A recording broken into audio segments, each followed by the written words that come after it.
الوقت ده الموسم بتاع الفراولة، وإحنا استنينا شوية لمّا الفراولة تكون حلوة ومسكّرة، وبعد كده جِبتها وباشيل منها الورق الأول، وبعد ما أشيل الورق أمسكها وأغسلها في مصفى واغسلها كويس جدًا في مَيّة جارية على طول،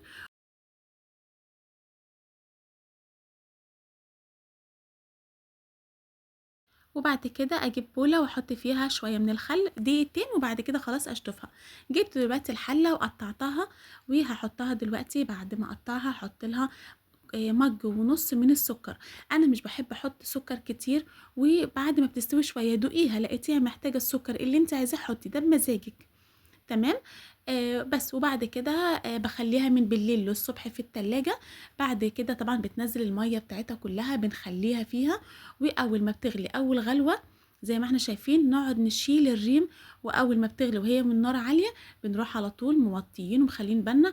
أول ما بالاقيها قلّت خالص والمَيّة قلّت خالص باجيب معلقة كبيرة من الليمون وباحطها فيها. تمام. وبعد كده خلاص غلوتين وخلاص باطفّي عليها، وزي ما إحنا شايفين القوام كده.